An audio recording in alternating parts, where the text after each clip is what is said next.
meeting of the Essex County Board of Chosen Freeholders is hereby called to order. Madam Clerk, please call roll. Freeholder Bobadilla, absent. Freeholder Vice President GILL. Freeholder Johnson, absent. Freeholder Jones. Present. Freeholder Luciano. Here. Freeholder Richardson. Here. Freeholder Sebo. Here. Freeholder Toro. Present. Freeholder President Timberlake. Here. Thank you. This is our Caribbean committee who helped us put together the Caribbean Festival. This is a fraction of those who actually make up the overall committee, and it's an honor to have you all here to help me start the meeting. Now we're going to stand for the Pledge of Allegiance. And I'm going to ask if Freeholder Jones will lead us in the salute. I pledge allegiance to the flag of the United States of America and to the republic which stands one nation under God, indivisible, with liberty and justice for all. Thank you. Please remain standing for a moment of silence. Thank you. Thank you all. Thank you too. Okay, I'll take a picture. You gotta hit it harder. There you go. This meeting of the Essex County Board of Chosen Freeholders is hereby called to order. Madam Clerk, please call roll. Freeholder Bobadilla, absent. Freeholder Vice President GILL. Freeholder Johnson, absent. Freeholder Jones. Present. Freeholder Luciano. Here. Freeholder Richardson. Here. Freeholder Sebo. Here. Freeholder Toro. Present. Freeholder President Timberlake. Here. Thank you. This is our Caribbean committee who helped us put together the Caribbean Festival. This is a fraction of those who actually make up the overall committee, and it's an honor to have you all here to help me start the meeting. Now we're going to stand for the Pledge of Allegiance. And I'm going to ask if Freeholder Jones will lead us in the salute. I pledge allegiance to the flag of the United States of America and to the republic which stands one nation under God, indivisible, with liberty and justice for all. Thank you. Please remain standing for a moment of silence. Thank you. Thank you all. Thank you too.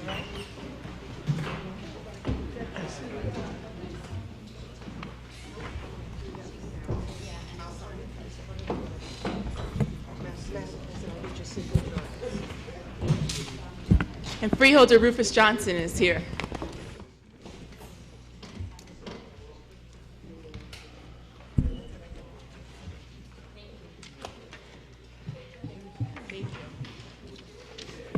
Okay, I have before me a certification from the clerk that this meeting is indeed in compliance with the Open Public Meetings Act. Madam Clerk, are there any transcripts to be approved? Yes, Madam President, there are two. There are for the conference meeting, October the 7th, 2015, and the October 21st conference meeting, 2015. Okay. Recognizing Freeholder Bobadilla, who is with us. Freeholders, do you have any questions or comments? Those transcripts? Do you have a motion and a second to approve the transcripts? Moved by Freeholder Jones. Second. Second by Freeholder Toro. Roll call, Madam Clerk. Freeholder Bobadilla. Yes. Freeholder Vice President GILL. Yes. Freeholder Johnson. Yes. Freeholder Jones. Yes. Freeholder Luciano. Yes. Freeholder Richardson. Yes. Freeholder Sebo. Yes. Freeholder Toro. Yes. Freeholder President Timberlake. Yes.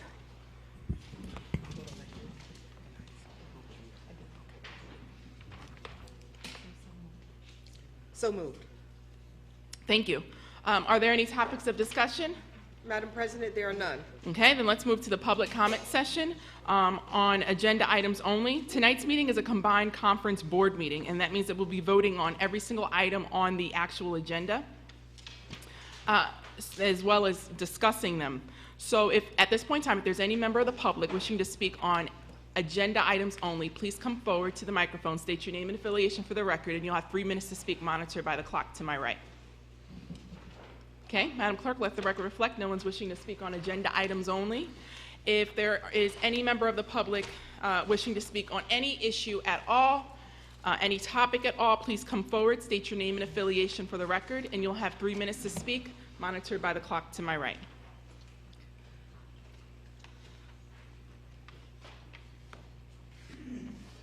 Good evening, Mr. Cowboy. I'm all right, Cowboy, 66 Dayton Street, Newark, New Jersey. Right across the street from the park and the beautiful construction work that's going on in the park. And the beautiful layout of the kids' playground. I just wanted to say it, being that near the end of the year, I would just like to compliment you, the president, and all the freeholders, and everybody that's doing a good job. I see things happening, and I really appreciate being here, being a part of it, because I'm a part of the Newark Weekway Park, being right across the street, so I can't miss it every day. I'm over there in the park and being a part of the senior citizens fairs and things that's seeing around there. But I know that it's going to take time, but I know that what I see is you're doing a very good job in what you're doing. And anything that I can disrupt the wrongdoings or anything that I can see that's not right, I'm going to speak on it. And hopefully that it'll help set the things in the right manner. There's a lot of things I know that's going to have to be cleaned up, and I know this board is going to be able to do that from the actions and the things that I've seen. And I'm just so proud to be a part of it and speak on these things. Thank you. Thank you, Mr. Cowboy. If there's any other members of the public wishing to speak, please come forward, state your name and affiliation for the record. Harry Perryman, 21 Nesbitt Terrace in Irvington. I'll also like to really point out that the residents of Irvington have really seen tremendous change and tremendous input from Essex County. And I just want to personally thank the president of the Freeholder and all the Freeholder members for everything that they're doing in Irvington. We, the taxpayers there, the residents, we've hung on for a long time, and it's been a long time coming, but we have seen a tremendous, tremendous change in the positive direction in Irvington, New Jersey, and I just want to thank the Freeholder president and the Freeholder members for everything that they've done to make that happen. Most recently, of course, thank you for paving Irvington Springfield Avenue, and this is just one of the many improvements that has taken place in Irvington, New Jersey. Finally, I'll also like to speak on behalf of the Caribbean Festival Coalition, and I would like to say thank you very much for recognizing us in the Caribbean and for bestowing upon us a recognition from the Freeholder. Thank you very much. Thank you, Mr. Perryman. Are there any other members of the public wishing to speak at this time? Okay, Mr. Perryman, you know you have the Queen of Irvington, Freeholder LEBBY Jones, representing all of Essex County, but definitely a heart for Irvington. Okay, Madam Clerk, let the record reflect that there's no one else wishing to speak at this time. Madam Clerk, it's to my understanding that ordinance number 1 is for introduction and first reading? Yes, Madam Okay, President. but it's been withdrawn by the administration? Yes. Okay. So then let's move for listing purposes only. Okay. Do we have any ordinances or resolutions for listing purposes only? Yes, Madam President, we have 2. Ordinance number O-2015-00017, ordinance amending the Essex County District Solid Waste Management Plan, inclusion of the contract by and between the Essex County Utilities Authority and Waste Management of New Jersey for the transfer, transportation, and disposal of type 13, 23 non-processable portion and 27 non-hazardous industrial waste, solid waste generated within Essex County, and direction of all waste types 13, 23, and 27 to the Waste Management of New Jersey Transfer Station in Elizabeth, New Jersey, pursuant to regulatory waste flow control. Ordinance number O-2015-00018, ordinance establishing the year 2016 fee schedule of the Essex County Parks and Recreation Facilities. Okay, thank you. Do we have ordinances for second reading or public hearing? Madam President, we have none.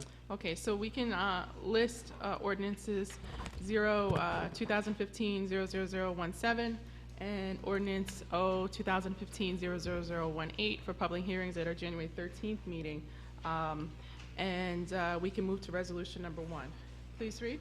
Resolution number 1, advice and consent nomination for the appointment of Ivanhoe Vargas to the Essex County Lesbian, Gay, Bisexual, Transgender, and Questioning Advisory Board. Thank you. Can you please also move to resolution number 2 and read? Resolution 2, advise and consent nomination for the appointment of Clifford Ross to the Essex County Improvement Authority Board. Thank you. Mr. Abramowitz. Good morning, Madam. Good evening, Madam President. Good evening. Okay, Can you explain? Yes, Madam President, Alan Abramowitz, Deputy County Administrator. As per custom, we bring the nominations for the new boards and existing boards to this board for approval. The first nomination is for Ivanhoe Vargas for the LGBTQ Advisory Board. It's filling an existing vacancy, and the term will run through March 1st of 2018. Mr. Vargas? Step to the microphone, please. Hi, Mr. Vargas. Hello. You can just say your name and affiliation for the record, and if you could just tell us a little about yourself. Okay, my name is Ivanhoe Vargas. I am a language analyst, which is kind of fancy for translator, and I work for the Federal Bureau of Investigation, Department of Justice. I have been with them for about 15, 16 years in that official capacity, and I work here in Newark as well. Do I say? Tell us sorry. about yourself. Yeah. It's your The time. reason I applied to become a member of the advisory board for LGBT issues is because I also serve as the chair for the Newark division, and I network all around the country, and I try to, in my own way, make a difference to bring who I am as a person, as an LGBT person, more consciousness into law enforcement, and also to society as well, that to change at least the perception of that the public has with law enforcement as being this kind of gray institution, which is not the case. We are actually very inclusive of all types of persons, and I feel that in my own humble way I can make a difference in reaching out to my community, Jersey in general and specifically, and it would be a great honor to be a part of it. Thank you. Thank you so much. Freeholders, do you have any questions for Freeholder Siebold? I would just like to add that this is a very, very important committee, and I'm glad that you are willing to serve with this very important committee, as I mentioned. So I wish you the best. Thank you. Thank you. Freeholder Bobadilla? Yes, as a member with my colleague Siebold, I just want to say that, we're not only advocates, we apply what we do to the way of life, about the way we look at equality and rights and services. So we are glad that you're bringing forth your knowledge into the committee, and we look forward to seeing what you can do for us and the rest of everybody in Essex County. Thank you. Thank you. Thank you so much for your time and for your commitment. We really, truly appreciate your service and what you're passionate about advocating for. Mr. Bromans, can you introduce the next person? Yes, Madam President. Clifford Ross is a nomination for the Essex County Improvement Authority Board, filling a vacancy, term through January 31st of 2018. Mr. Ross. Good evening, Board of Freeholders. My name is Clifford Ross. I'm from Orange. I'm excited to be here this evening to be nominated for the Improvement Board of Essex County. I'm a lifetime resident of Essex County. I'm currently a risk manager in New York. I handle claims for the Diocese of Brooklyn, sexual molestation cases, automobile accidents, and slip and falls for the Diocese of Brooklyn. I also worked in Newark for 10 years for the late Raymond Brown as a claims manager. Presently, I am vice chairman of the Orange Housing Authority. I've been on that board since 1999. I served under the pleasure of 3 different mayors, and I attribute that to my leadership abilities and my character. And because, you know, most mayors, when they come in, they put their own people on their board. And like I said, I served under the three mayors in Orange. I'm also the chairman of the ABC board in Orange. I've served under the 3 different mayors on that board since 1999. I'm treasurer of the Orange Housing Development Corporation, and that is a corporation that we're the redevelopment agency for the city of Orange.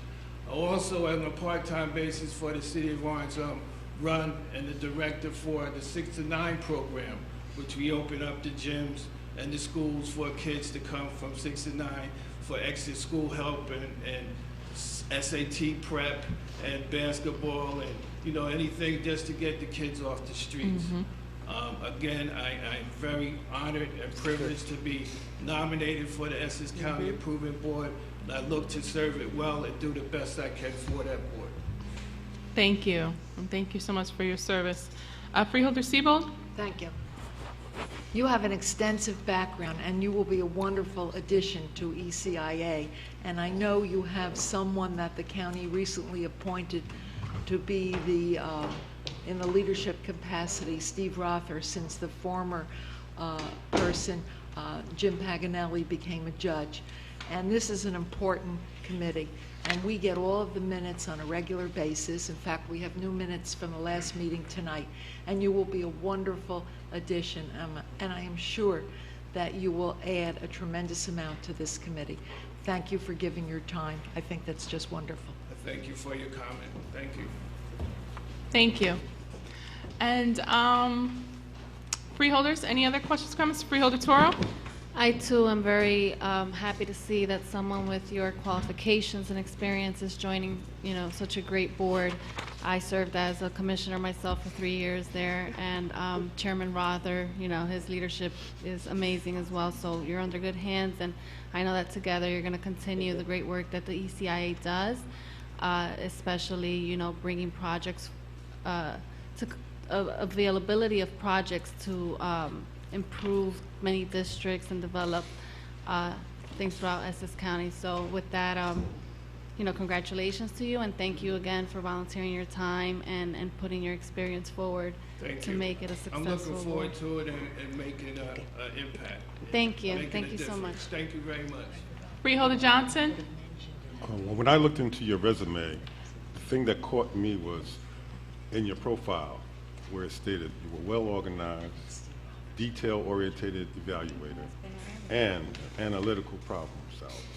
Those are key things in being with any kind of committee and trying to move things forward in the right direction. So I applaud you for all the other things you have in there too, but those are the things that really stood out to me. Thank you very much. Okay. Freeholders?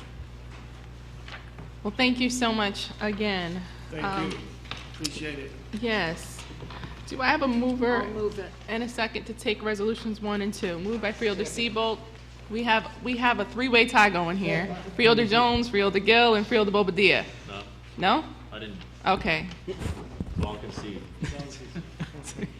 Freeholder Jones? Okay.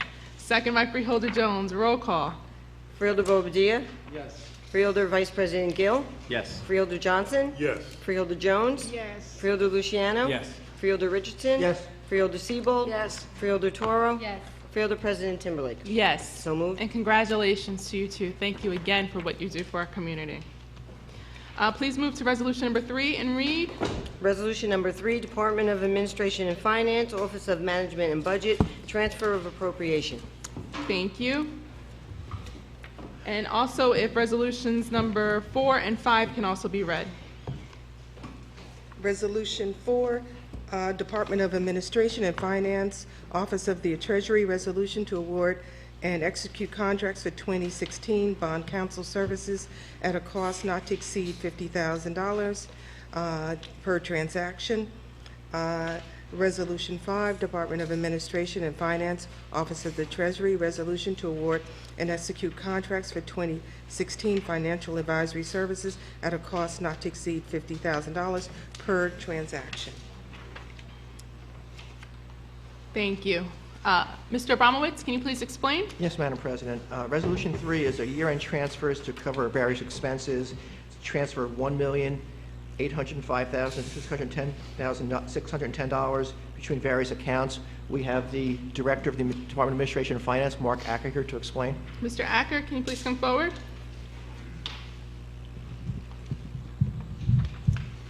Thank you, Madam President. The transfer resolution is a little in excess of $1,805,610. The lion's share of where it's coming from is from the hospital center, and it's their salary and wages, and that's just due to the extraordinary amount of vacancies throughout the year. Where the money is going is by and large to several salary accounts. We were able to get our 26th payroll numbers, which we'll post on Friday. And we need some money in the salary and wage accounts to make sure we stay in the black.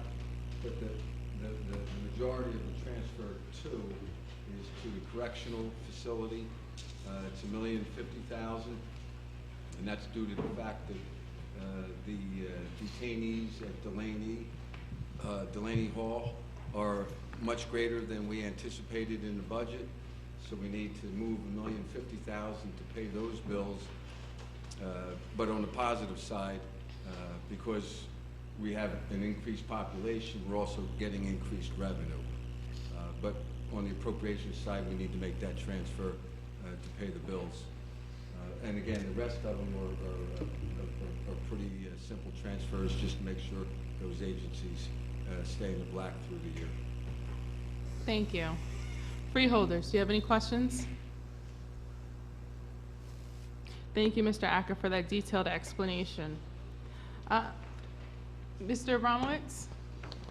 Madam President? Resolution number 4? Resolution number 4 is a bond counsel service. As an active insurer in the municipal bond market, the County of Essex requires the services for qualified financial professionals not to only to properly structure debt issuances, but also to comply with applicable legal criteria. We have 7 responses to an RFQ we did in 2016 bond counsel firms. The 7 responses are from Gibbons PC, McMahon, Scotland and Bowman, Dakotas, Fitzpatrick and Cole, Perlman, Miranda, Parker McKay, Chiesha, Shanahan, Giantomasi, Lorenz, Goldman, and Spitzer. And again, we have Mark Acker here to explain. Mr. Acker? Only to add what Alan just explained. We did an RFQ, a request for qualifications for bond counsel. We had 7 firms apply. All 7 are qualified. This establishes our pool for 2016. And as we go forward into 2016, and we need to engage a bond counsel for a particular transaction, we'll be back in front of you with a contract for that particular firm. Thank you. Freeholders, any questions or comments? Freeholder Luciano? Thank you, Madam President, through you. I'm just, and maybe Mr. Abramowitz can answer this, or if not, maybe our financial advisor, Frank McInerney. I'm looking at 5, but it looks like they're lumped together. Are these 2 together? Lumped together. They are lumped together, right? Okay, they're not repetitive? So you said 7, but I count 9 plus 3, which would be 12. You have 9 that are listed for financial advisory, and you have 9 that look like law firms and 3 that look like financial. Is that a total of 12? I'm Madam looking President, at through you, 5. there are 7 on the bond council, and there are 3 financial advisors under Resolution 5. Is that what you have, Mr. McInerney? Because I count more. Let me bring it up. I saw where in resolution number 4, they were both. Let me just look to see what he's looking at here. It's probably the I same can thing. respond. Mr. Polavecchio? I've got, it What does I say, see- it I goes think from it's one- just a misnumbering. Yeah. It goes from 6 to 6 to 9 9. on that Oh, list. It's 4, 5, 6, 9. So I think there are 7. It's just number 9 is McManaman Scotland's listed as number 9, but the one before it is listed as number 6. think I apologize, Freeholder, I didn't see that. In No, mine okay, it's that's, 7. that's okay. I just wanted to clear that up for the for the record. clarification. Yeah. For that clarification. And then, again, through you, Madam President, my next question then is, so this isn't just a total of 50,000, this is 50,000 per? So if we have 7 and 3, that's 10, so this is 500,000? Not necessarily. Mr. McInerney? Yeah, not necessarily, it depends on the amount of activity. We have the opportunity to use any one of these Right. for a note sale or bond sale. Let me also say that my recollection was that the limit was $80,000, and it's now down to $50,000. Is that correct? That's correct, through you, Madam President. So they had increased. Now, you know, that said, if somebody does more work than the $50,000, it's $50,000 per transaction. Right. That's also correct? So that if we might only use one for all the transactions, we could only use one bond counsel. What have we All of it. used in the past? What's that? What have we used in the past? Do you know, Mr. Acker? Oh, absolutely. We've used one. Just one? Gibbons. Mr. Polavecchio? I think Frank hit it, but I just wanted to say that this gives us the opportunity, this just qualifies everybody. It doesn't guarantee them anything. If we do no bond work next year, or we don't need the services of any bond counsel, then this will be 0. And on the other hand, if we do 7 or 10 different transactions, then there will be presumably 10 $50,000 transactions. Up to 50. Up to 50. Up to 50. Right. So it's as and when needed. And the reason for that is it puts everybody in the queue, puts the professionals in the queue so that, because I think timing is an important element. Same thing as you'll see later down on county council. We keep we qualify or pre-qualify law firms for litigation. So if the county gets in a lawsuit, we don't then have to go out for RFP and spend 2 months finding a lawyer while the lawsuit ticks away. So you have somebody in place who's been qualified and they're ready to go to work as soon as is needed. Thank you for clarifying that on the record. welcome. Freeholders, any other questions or comments? Mr. Acker, can you please move to Resolution 5? Madam President, you want Mr. Acker to? I'm sorry, Mr. Abramowitz, do you want to introduce, or? I'll just punt to Mr. Acker, then All that's right, fine. Mr. Acker. Resolution number 5. Every time you're here, you need some water, because you're at that mic for a while. Same process, but this is for financial advisors. There's 3 that responded. All 3 are extremely qualified. And as we go forward into 2016, and we need the consultation of an FA, we will bring that contract before the board before we begin any services. Thank you. Freeholders? Mr. McInerney? No questions on it. Mr. Polavecchio? I don't have any questions. Do you have a mover and a second to take Resolutions 3 to 5? Move. Moved by Freeholder Bobadilla. Was that Bobadilla's voice I heard? Second by Freeholder Richardson. Roll call, Madam Clerk. Freeholder Toro. Yes. Freeholder Siebel. Yes. Freeholder Richardson. Yes. Freeholder Luciano. Yes. Freeholder Jones. Yes. Freeholder Johnson. Yes. Freeholder Vice President Gill. Yes. Freeholder Bobadilla. Yes. Freeholder President Timberlake. Yes. So moved. Thank you. Please move to Resolutions number 6 and 7. Please read. Resolution 6, Department of Public Works, Division of Engineering, Professional Services Agreement to provide post-Sandy planning assistance, grant program phase 2.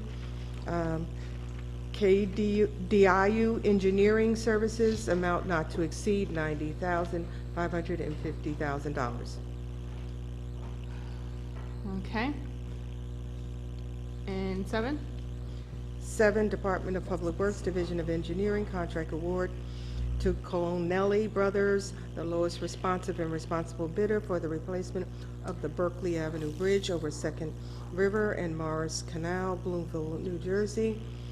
450-day contract, amount not to exceed $3,597,452. Mr. Abramowitz, can you please explain? Yes, Madam President. Resolution 6 is to provide post-Sandy planning assistance. It's a grant program, Phase 2, from GAUDIO Engineering Services. This was done through an RFP fair and open process. Phase 2 of the post-Sandy planning assistance program, as I mentioned, is grant funded. The vendor, GAUDIO, is from Montclair, and we have David D'Antonio from Public Works here to explain the project. Hi, David. Please come forward. Good evening. David Antonio, Department of Public Works. In the wake of Sandy, federal money was provided to rebuild our state.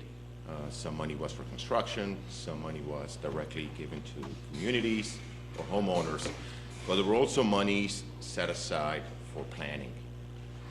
Eligible communities, counties, and municipalities that were impacted by Superstorm Sandy were made eligible for a predetermined list of activities along with a predetermined funding amount.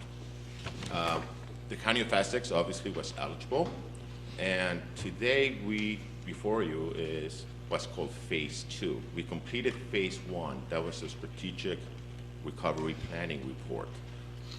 Today we are going to go with 3 activities. Those 3 activities would allow us to spend up to $95,000. The item before you is for $90,000. The 3 activities would be permit and application process quality improvement, development of design standards, and the third one is the development of code, ordinances, standards, and regulations. All of these, the common theme being making a more resilient state of New Jersey to future storms, and one way to do that is to make sure you have the right regulations in the books today. Thank you. Mr. McInerney? No questions. Mr. Polavecchio? No questions. Freeholders? Have any questions or comments regarding the project?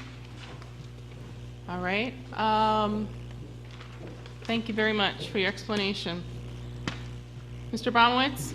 Yes, Resolution 7 is the reconstruction of the Berkeley Avenue Bridge. As you recall, we came a few weeks ago for a budget insertion. This is a federally funded grant to reconstruct the bridge. We received 4 bids from 13 potential vendors. Under the federal guidelines, we must take the lowest bidder. The cost for replacement includes clearing the site. It's a historical bridge, so the preservation is also important there. We have representation from the Colonelli Brothers Inc. here, as well as David Antonio, if you need any more explanation on the project. Yes.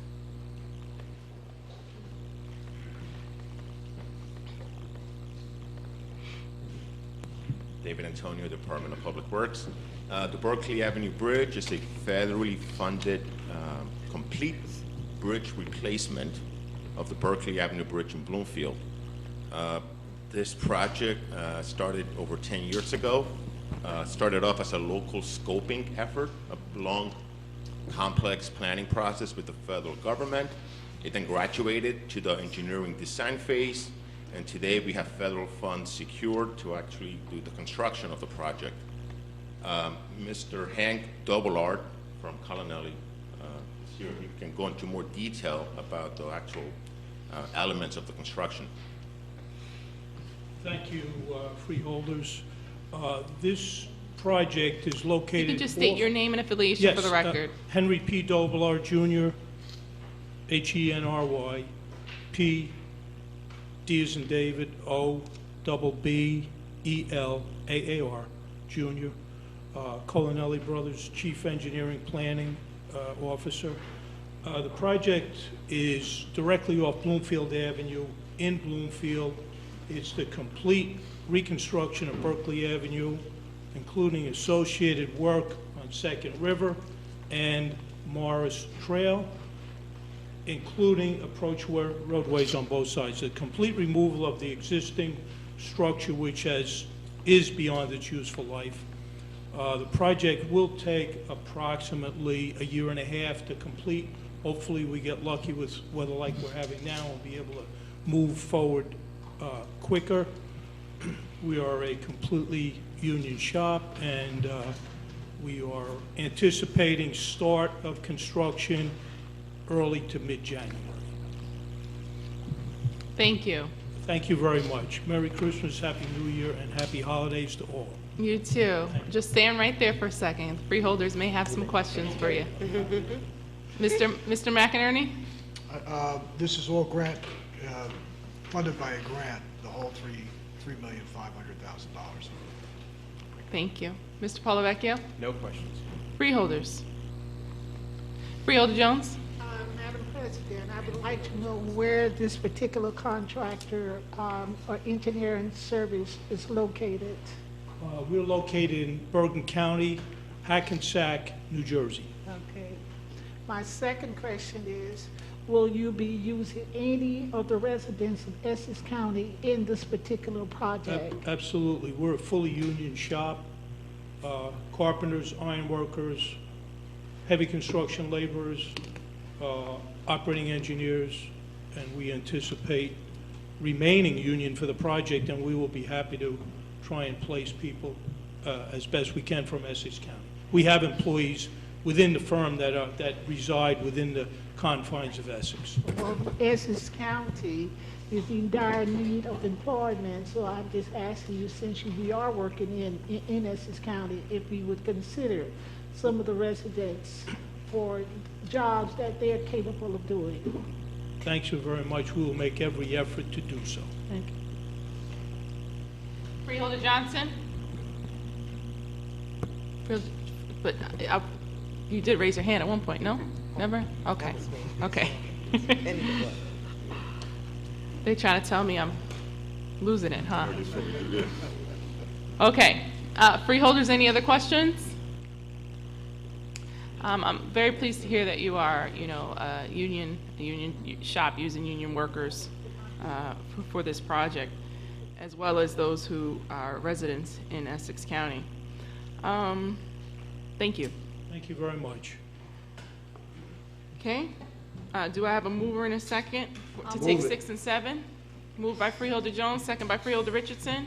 Roll call. Freeholder Bobadilla. Yes. Freeholder Vice President Gill. Yes. Freeholder Johnson. Yes. Freeholder Jones. Yes. Freeholder Luciano. Yes. Freeholder Richardson.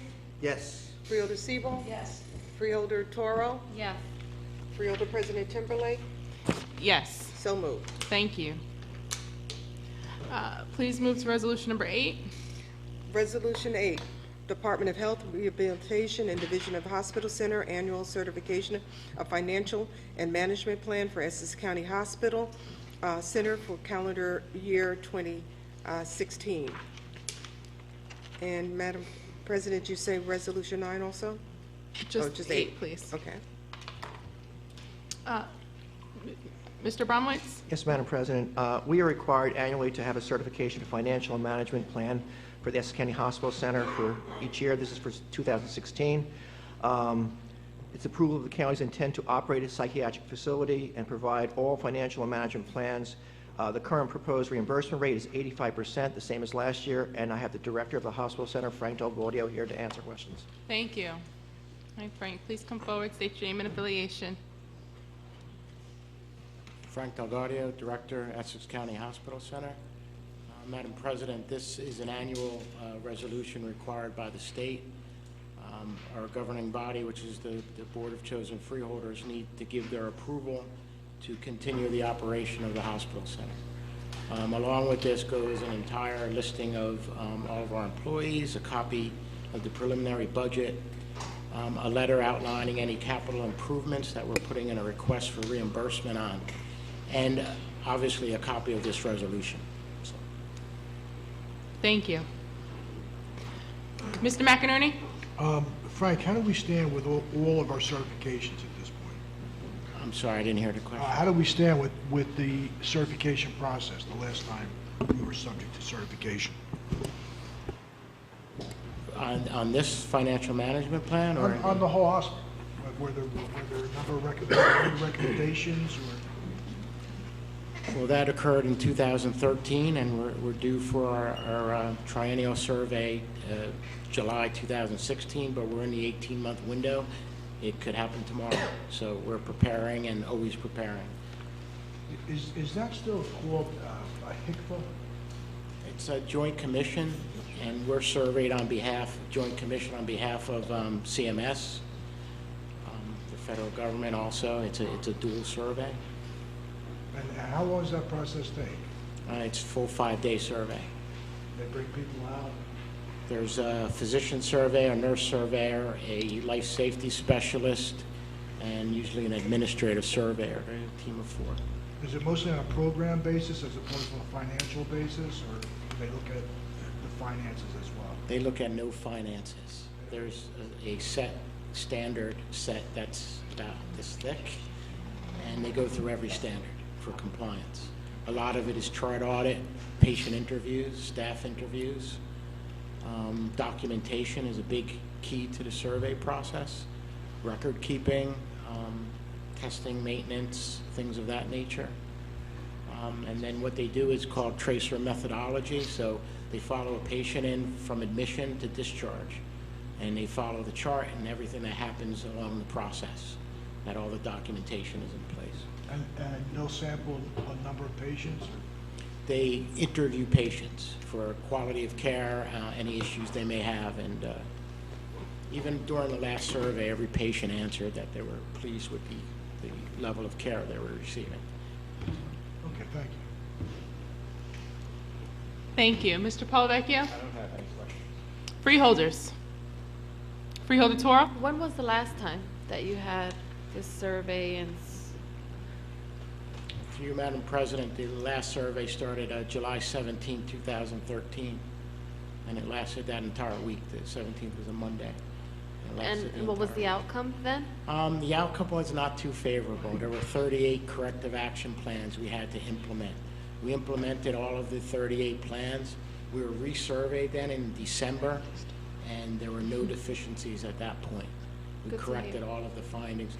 And again, it's a body that comes in, they're there to find issues. A lot of them are documentation related. You've got to cross all your T's and dot all your I's. And you get cited for those things. Whether or not you're providing good care or not, if the documentation isn't there to support it, you get cited, and then they give you the opportunity, depending on the severity of the citation, 10, 45, or 90 days to write a corrective action plan. And then they come back and say if a resurvey is warranted, they'll notify you that they're going to come back out and resurvey. Sounds like you know what to expect. Oh, yeah. Do they give you advance notice when they're coming? No, it's unannounced, but we also, the board previously approved a consultant service for us, and we're scheduling that for January. And what's going to happen with that is the consultant will spend a week with us, kind of like a mock survey, identify issues, and then we'll have the time, hopefully, to correct all of those issues and move ahead. And then they will come in 2 days, a month into the survey, and will help us implement policies, plans, staff interview, get us a little more confident, and we'll be ready. Great, thank you. Freeholder Seabolt? Thank you.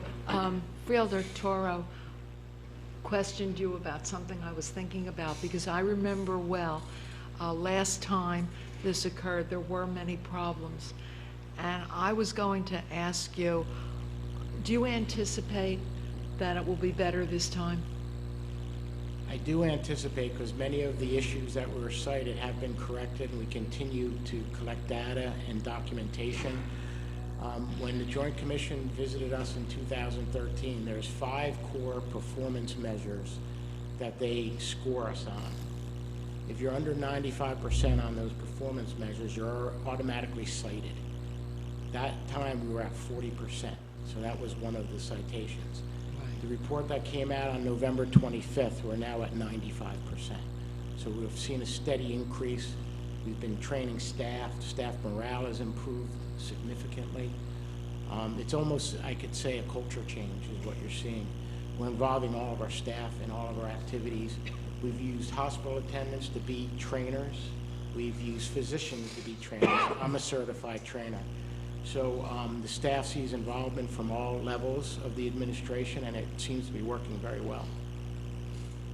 Thank you. I am sure that under your leadership, we'll see a big difference this time in the report.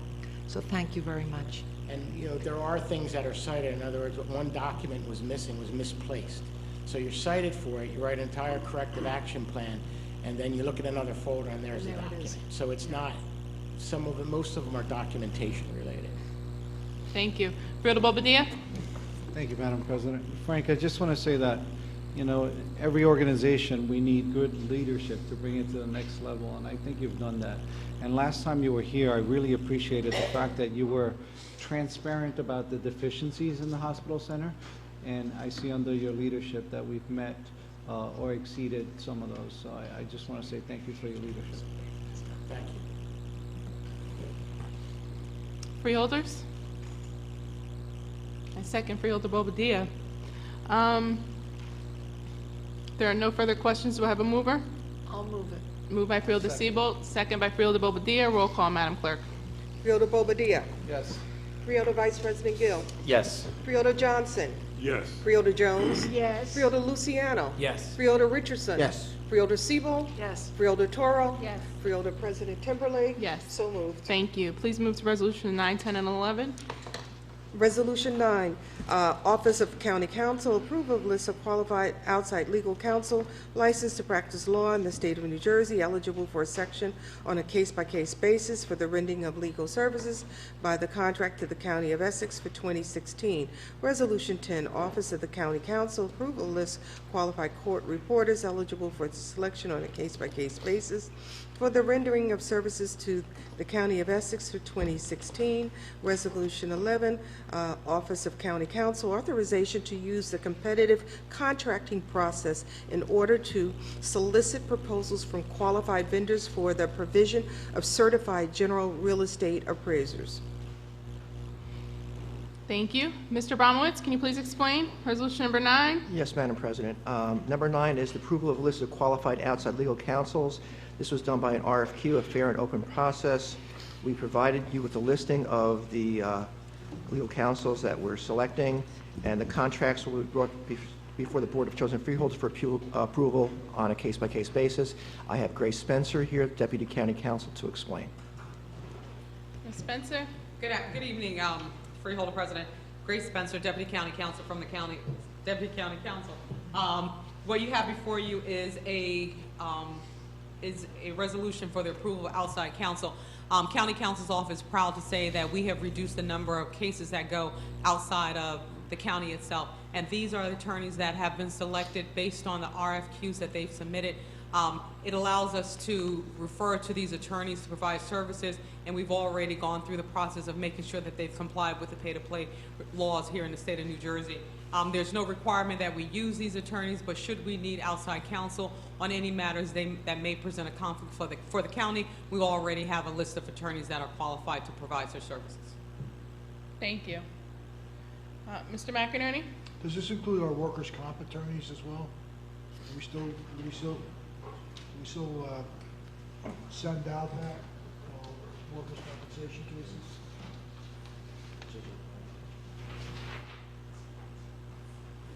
To you, Madam President, yes. I just noticed the name, J.J. Playa, yes. All right, thank you. Okay. Mr. Paulovecchio? Yeah, this is similar to the earlier resolution dealing with bond counsel, but this is for more generalized legal services, particularly, like was just mentioned, workers' comp or litigation, very little of which goes out to outside counsel. Most has been handled in-house by the county counsel's office themselves. Thank you. Freeholders? Freeholder Toro? On a yearly basis, approximately how often do you seek outside county counsel? Madam Freeholder, it varies depending on the nature of the case. Currently, we have attorneys that are working with us on some labor issues. that require specific expertise, we only refer to the outside counsel or turn to outside counsel when there's particular expertise that we are in need of, and again, if there's a conflict. So it varies from year to year. Currently, I can't tell you how many cases we have out, but again, county counsel has been very efficient at not referring cases out, and we've been utilizing our own attorneys in a lot of the matters. Right, okay. Freeholders? Ms. Spencer, is it also safe to say that we have concluded some long pieces of litigation? And go ahead. No, there are certainly some matters that have been resolved here in the county that have been somewhat lengthy in litigating.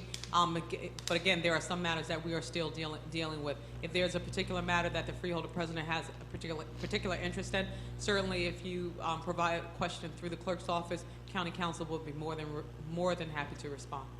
Thank you. No particular matter. I just wanted to make that noted because that could also be something whereas former counsel Jim Paganelli did a great job making sure that we kept things in-house instead of constantly having to outsource, and especially with those big wins that we've had recently, I would imagine that we wouldn't see much leaving outside, but not to say that it couldn't happen. Certainly, understood. Thank you. Mr. Abramowitz? Resolution 10 is similar for a list of qualified court reporters, RFQ, fair and open process, and we gave you the list of qualified court reporters, and Grace Spencer's here to answer any questions you may have. Ms. Spencer? Again, Grace Spencer, Deputy County Counsel. Again, with regards to this resolution, County Counsel's Office is seeking approval and certification for a list of qualified court reporters for 2016 year. There are two that we will be calling upon, and these services are utilized at times when we need to have proceedings or matters recorded in a professional way. Thank you. Mr. McInerney? No questions. Mr. Polavecchio? Ms. Spencer, does this include for depositions, or is this for other uses? It's depositions, and if there are any other proceedings or any other hearing type of proceedings that are conducted here in the county that we would need a transcript for future use. Thank you. Freeholders? Mr. Abramowitz? Resolution 11, due to new local public contract laws, real estate appraisal services is now procured under competitive contract process. In order to proceed, the board must first approve the use of competitive contract processes for the service. And again, Grace Spencer is still at the mic. Ms. Spencer? Again, Grace Spencer, Deputy County Counsel, County Counsel's Office. With regards to this matter, we are just seeking approval to use the open competitive process. The law changed and we have to comply, so now this has to go out to bid. These services. Mr. McInerney? No questions. Mr. Polavecchio? No questions. Freeholders? Any questions or comments? Thank you so much, Ms. Spencer, for the detailed explanations. Thank you. Do I have a mover and a second? I'll move. Moved by Freeholder Johnson, I'll second. second by Freeholder Jones. This is to take 9 through 11. This is to take resolutions 9 through 11. Thank you, Mr. Polavecchio. Roll call, Madam Clerk. Freeholder Toro. Yes. Freeholder Siebel. Yes. Freeholder Richardson, absent. Freeholder Luciano. Yes. Freeholder Jones. Yes. Freeholder Johnson. Yes. Freeholder Vice President Gill. Yes. Freeholder Bobadilla. Yes. Freeholder President Timberlake. Yes. So moved. Thank you. Please move to resolutions number 12 and 13 and read. Resolution 12, Department of Parks, Recreation, and Cultural Affairs contract with Coca-Cola Refreshments USA for the concession and exclusive beverage distribution with naming rights at all County of Essex facilities, January 1st, 2015 through December 31st, 2020. Revenue to the county, $215,000. Resolution 13, Department of Parks, Recreation, and Cultural Affairs contract award to Allied Biological Incorporated for the control of knotweed in Essex County parks, exercising 2-year contract extension options, amount not to exceed $194,800. Mr. Abramowitz? Yes, Madam President, just a correction on number 12. It's actually Department of Administration of Finance. We had sent a correction perhaps the clerk hadn't got it in time. I apologize if she had not, but it's the Department of Administration and Finance is presenting that one for number 12, the contract with Coca-Cola. Coca-Cola is the sole responsible bidder to an RFP under the competitive contracting process. We expect a total revenue of $215,000 over the next 5 years, $75,000 in the first year, and $35,000 in the year 2 to 5. This is the same vendor we've had. This is for pouring rights at Turtleback Zoo or our cafeterias and all vending machines in the county of Essex. Thank you. Mr. McInerney? I was just curious, when it says naming rights other than pouring, what does it get to name something within the county, or is it strictly just pouring rights? Is it naming or pouring, or is it both? If you're asking, are we naming something Coca-Cola, the answer is no. Okay, so it's really pouring rights for the most part, correct? That's the word that I would use, is pouring rights, yes. Okay. I think the documentation alludes to pouring rights as opposed to resolution. Okay. Thank you. Mr. Polavecchio? That was also my question, but in addition, so this is throughout all county facilities, not just at the zoo, or does this include all vending machines as well? Through you, Madam President, yes, all vending machines, all cafeterias that are operated by the county of Essex. Mm-hmm. Okay. Freeholders? I like, when I hear pouring rights, I like that this is, revenue. So that's Coca-Cola saying, listen, we're going to provide revenue to the county if the county only serves Coca-Cola products at its facilities, and that's a wonderful agreement. Madam President, if I can ask a question. Yes, Mr. McInerney. How does that, so this is strictly for our vendors, we have to put this within our contract with our vendors, Through you, Madam President, that's correct. that they are excluded from any other.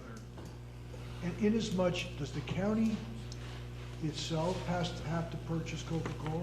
I'm sorry? Does the county itself, if we have soda vendors in any one of our run facilities, whether it's the hospital center or the jail, If there are, through you, Madam President, as existing contracts lapse, yes, they have to purchase Coca-Cola products. how do you do that without going through a process to purchasing? So in other words, you have this overlapping pouring rights that say the vendors have to do, but when it comes to the county, you'd still have to go through a bid process or some sort of RFP or some sort of like that. I mean, if you want to, I'm not asking for a question. Mr. Abramowitz? Through you, Madam President, it would have to be part of the specifications through, that's why it's Administration of Finance and not Parks, because it's really Office of Purchasing. Right. Every time we do a bid spec from now on, it has to say must use Coca-Cola products. Right, but I guess my question is, let's say we were to go out for bids for something we run, the county runs, and we were saying, okay, we're looking to purchase a certain amount of, our products. Wouldn't we have to go out for bid for that? As opposed to just saying, we're automatically gonna buy Coca-Cola? Through Madam President, it's my understanding that you would have to put within every specification and every bid that you have to use, they have the pouring rights, so you have to use Coca-Cola products, you'd have to. All right, thank you very much. I can. Freeholder Johnson? Through you, Madam President, but that doesn't mean that you can't have the Snapple and the other things in the facilities now, because I know the cafeteria downstairs, That could be a Coke product. Really? Through you, Madam President, I believe Snapple is a Coca-Cola product. Oh, okay. But correct, but also, I'm just following up to Freeholder Johnson's question, is this not where if there's a particular soda, then it's got to be a Coca-Cola product, but it's not to say that you can't also have a type of water there that's not. Well, I happen to know, like, Dasani water is a Coca-Cola product. Dasani water is a Coca-Cola product. Okay. Mountain Dew is a Coca-Cola product. A juice box for a kid. Is that a better I'm example? sure Coca-Cola has one of them as well. Freeholder Bobadilla? I mean, worldwide, Coca-Cola has about 3,500 products. So it could be anything under the sun, under a whole lot of different labels. And this conversation might be mute, but what I like to see, since I'm involved in population health and the health of individuals and children and adults all the time, is that we kind of encourage a conversation with Coca-Cola, maybe for next year, to try and promote more, to promote more water at the, you know, at the dispensers and everything else, because If I could just respond to that and use my HR hat instead of my Deputy County Administrator hat, we have a wellness committee going on, and part of the wellness committee program is we're going to ask all our concessionaires to offer heart-healthy, low-fat options as part of this program for our employees and everyone else at large. That's part of you it. know, I'm always about wellness, so thank you for saying that. I appreciate it, thank you. Thank you. Freeholders, any other comments or questions? Freeholder Jones? With this, Madam President, my question is, with this particular contract, does it go out to bid every year, or just how do you go about selecting this particular, company? Mr. Brown? It's a 5-year contract. It is 5 years? Yes, a 5-year contract. It is. Okay. Freeholders? Okay, thank you. And 13?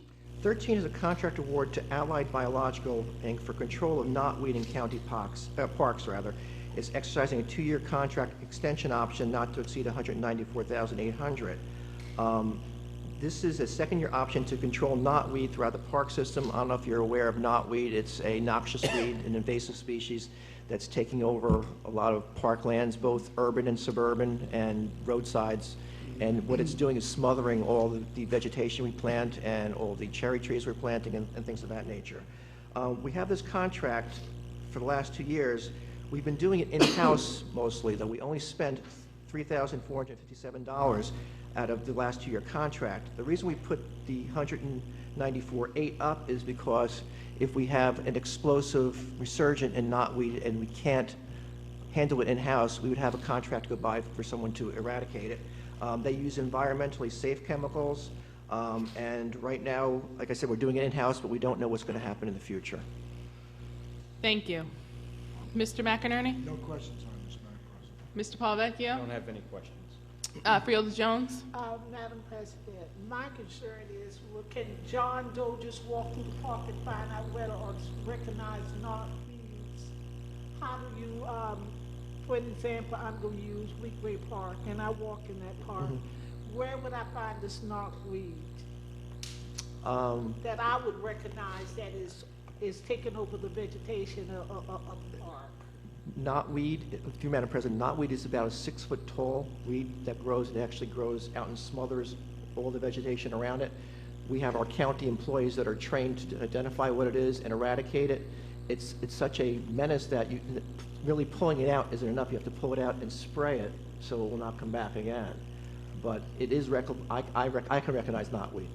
Well, I think we have some in Weekway Park, Madam President, for the simple reason around with the lake. If that's what is knotweed, it has covered the view for the average person who's walking to see the beauty of the lake. It has grown, very, very thick or heavily or whatever it is, it needs to be attended to. And I've been walking there for years, and I don't recall anybody, getting rid of it. It's been there last summer, the summer before. So, what happened as to that particular part, as to why had this knotweed's been killed or whatever it is, that it don't continue to grow, and vegetate, yeah. Yes. Requesting that the administration distribute like an image so that we can be able to identify it if we're walking as well. And it's also to my understanding, as was explained to me in leadership, that this is something that could potentially choke out the cherry blossoms. And we now have the #1 largest cherry blossom display in the country. Am I correct? Yeah, that's correct. Over 5,000 trees, Madam President. And it's not just the cherry trees. If you're planting a new planting in Weekway Park, for example, and you leave it to go, it will just take over the entire planting. And just as another aside, about 3 years ago, Douglas Freeman actually brought a sample from Weekway Park of knotweed to a Freeholder meeting in Livingston. I don't know if you recall that one or not, but it is definitely in Weekway Park. It's in every park in Essex County. Wow. Madam President, I would appreciate if I could see a sample of this weed, so when I'm walking, I would be able to remind the park department that they need to take care of that knotweed. Thank you. Yes, I think that's a great idea. Absolutely. Okay. Freeholders, any other questions or comments? Mr. McInerney, Mr. Polavecchio? Do I have a mover to take 12 and 13? I'll move it. Moved by Freeholder Siebold. Whose voice was that? Second by Freeholder Toro. Roll call, Madam Clerk. Freeholder Toro. Yes. Freeholder Siebold. Yes. Freeholder Richardson. Yes. Freeholder Luciano. Yes. Freeholder Jones. Yes. Freeholder Johnson. Yes. Freeholder Vice President Gill. Yes. Freeholder Bobadilla. Yes. Freeholder President Timberlake. Yes. So moved. Thank you. Please move to resolutions 14, 15, and actually 14 through 18. Resolution 14, Department of Administration and Finance, Office of Purchasing Contract Award to the two lowest responsive and responsible bidders per item on a unit cost basis to furnish and deliver inmate uniforms for 2016 and 2017, amount not to exceed $200,000. Resolution 15, Department of Administration and Finance, Office of Purchasing Contract Award to the 8 lowest responsive and responsible bidders per item on a unit cost basis to furnish and deliver bedding and linens, amount not to exceed $400,000. Resolution 16, Department of Administration and Finance, Office of Purchasing Contract Award to Ditto Copy Systems, the lowest responsive and responsible bidder, to provide maintenance repair of electronic office equipment January 1st, 2016 through December 31st, 2020, amount not to exceed $854,219.40. Resolution 17, Department of Administration and Finance, Offices of Purchasing Contract Award to FB Web Company, the sole responsive and responsible bidder, to furnish and deliver plumbing, heating supplies for the various county agencies November 14th, 2015 through November 1st, 2017, amount not to exceed $200,000. Resolution 18, Department of Administration and Finance, Office of Purchasing, approval of the omnibus resolution for the purchase of goods and services January 1st, 2016 through June 30th, 2016, amount not to exceed $4,730,000, and that is complete. Thank you. Mr. Abramowitz, can you please explain resolution number 14? Yes, Madam President. It's the Office of Purchasing Contract Award to the two lowest responsible bidders on a per-item unit cost basis to furnish and deliver inmate uniforms for 2016 and 2017, a two-year contract not to exceed $200,000. We received 6 bids from 40 potential vendors. The 2 vendors were selected were Uniform Manufacturing, Inc. and Bob Barker Company. Last year, the contract was $200,000, and we expended $143,000. We provided a list of goods and prices. It's the same vendors as last year, and this is for the uniforms at the jail and the Juvenile Detention Center. Thank you. Mr. McInerney? This is a 2-year contract, correct? Yes, ma'am. Yes, 3-year, Madam President. Yes. Because the certification of funds is for the $143,000. So I'm assuming that that's that's for the first year, or? 143 was for the last 2-year contract. Right, but when I'm looking at the certification of funds, it's only certifying to $143,000, which is, as far as I'm concerned, okay, as long as you don't go over 143 in the first year.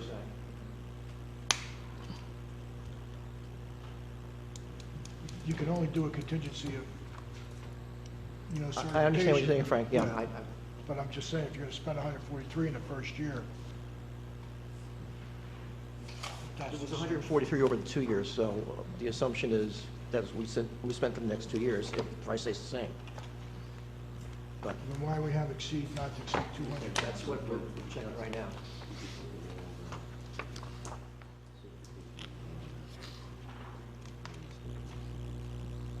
It appears that there was a mistake on the certification, Brent. It should be $200,000. You're going to have to get that. Okay. That has to be amended first.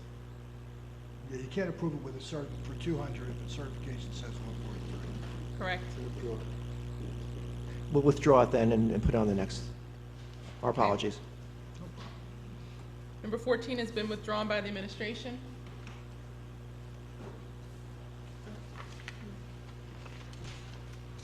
Thank you, Mr. McInerney. Mr. Abramowitz, can you please read number, can you please explain 15? Yes, Madam President. It's a contract award to the 8 lowest responsible bidders on a per item unit cost basis to furnish and deliver bedding and linens not to exceed $400,000. 13 bids were received from 29 potential vendors. The 8 vendors receiving contracts for a 2-year agreement for 2016 and 17 are American Hotel Register, Charmtex, Paradise Pillow, MJR America, Elite Textile Trading, Acme Supply, Bob Barker Company, and Table Textile. We provided you with a list of supplies and costs, and this is for the jail, the hospital center, and the juvenile detention center.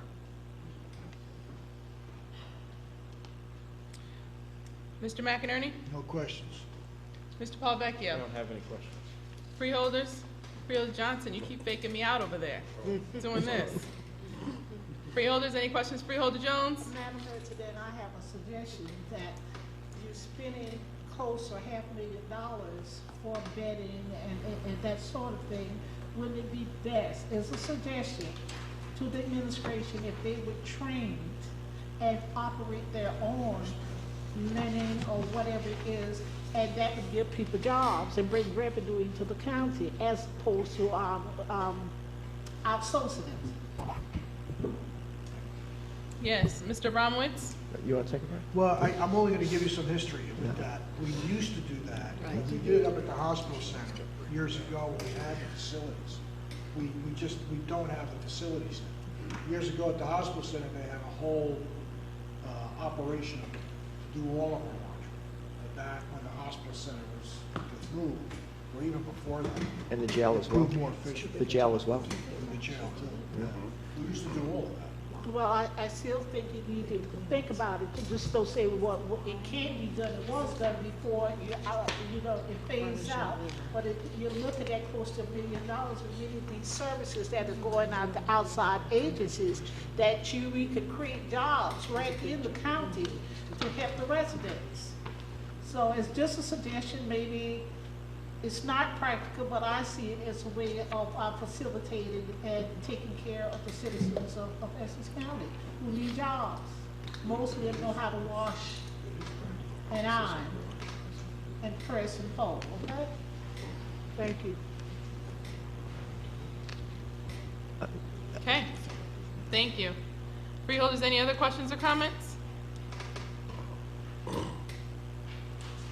That's something that I understand the history, respect the history, but if that's something that can possibly be discussed, and then you can get back to Freeholder Jones regarding it as well. Certainly, Madam President. Okay. Mr. Palavecchio? No questions. All right. Mr. Abramowitz, can you please move to 16? 16 is the Office of Purchasing Contract Award to Ditto Copying Systems, the lowest responsible bidder, to provide maintenance repair of electronic office equipment, January 2016 through December 31st of 2020, not to exceed $854,219.40. We received 2 bids from 20 potential vendors. This is a 5-year agreement to provide maintenance and repair on electronic office equipment. The previous vendor, Electronic Risk Consultants, spent $971,479 for a 5-year period. This is out of operating funds. The list of equipment and agencies and costs were provided to you, and we have the vendor here to answer any questions. Please come forward. Good evening, Madam President, freeholders. My name is Nick Moriello. I'm from Ditto Copy Systems. We're an office. If you could talk into the microphone, it's very difficult to hear you. Yes, point it up. Is it on? Yeah, if you can detach it if you need to. Okay. We're an office equipment dealer in Jersey. We've been here for over 15 years. Can you repeat your name and affiliation Nick again? Moriello from Ditto Copy Systems. We're an office equipment dealer dealing with a couple major manufacturers selling and servicing office equipment. I've been in the industry for over 25 years, my own business for 15. Again, repairing and selling office equipment. Okay. Mr. Palavecchio? Sir, in the materials we were provided, there are pages listing dozens and dozens of pieces of equipment throughout all the county buildings. Are these on a regular maintenance schedule? And there are prices next to each one of them, right, which I presume are costs for repair. Are these on a regular schedule for maintenance, or is there as needed as they break down? As needed. Okay. Thank you. Mr. McInerney? No questions. Freeholders? Freeholder Jones? I go back to my original concern in terms of in-house, if these people, if they could train people who could operate and take care of the technology as it deals with the different machineries that goes on in the office or the different departments, and that too would create jobs for the residents of Essex County. So it's only a suggestion, but somebody needs to be trained, whereas we can put our people back to work. Thank you. Thank you. Freeholders? Freeholder Richardson? I have a question. Where are you located? We're in Linden, New Jersey. In Linden? Linden. Do you employ any residents of Essex County? Absolutely, if they have the qualifications. I'm saying you already do? Absolutely, if they have the qualifications. So you employ? No, I would. Okay. I would. But my question was, do you employ Essex County residents? And you said absolutely. If so, I misunderstood. So are there some you have any openings at your company? Right now? Yes. I do not. Thank you.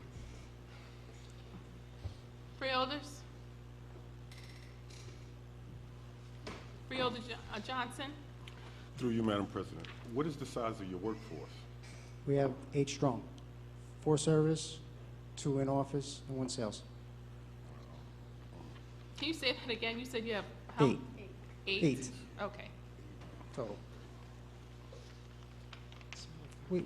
We handle other counties as well.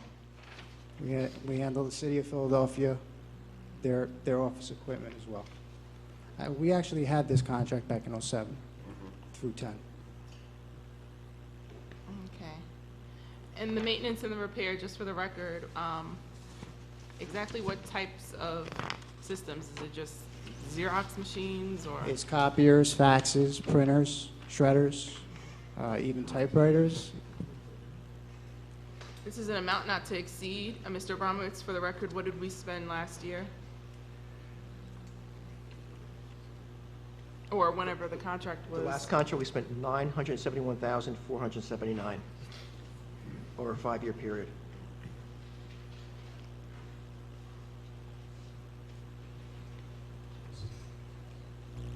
Okay. Are any of the workers, and of the 8, do you do any type of union? We're not union, no. Okay. Freeholders, any other questions or comments? Freeholder Bobadilla. Mr. Abramowitz, do we lease or own the equipment? Or is it after certain years you own it?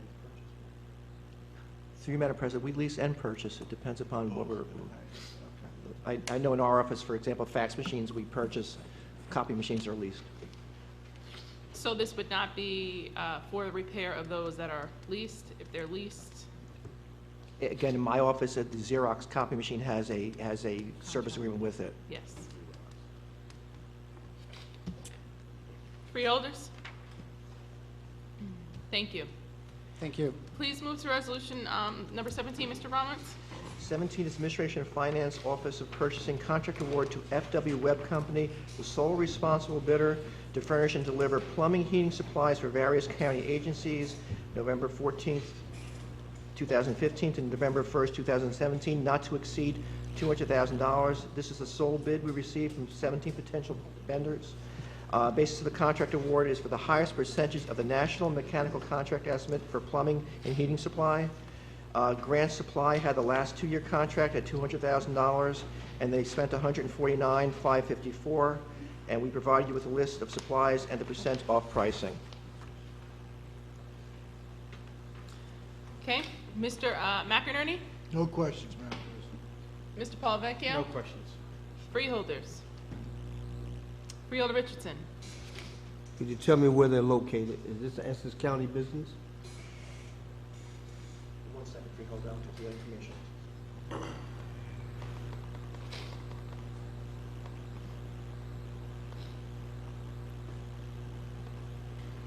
They're located in North Brunswick. Thank you.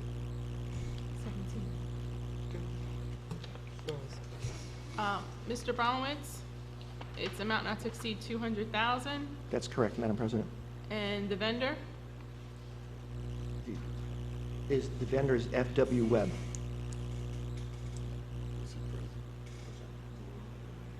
Correct. My question is the vendor here?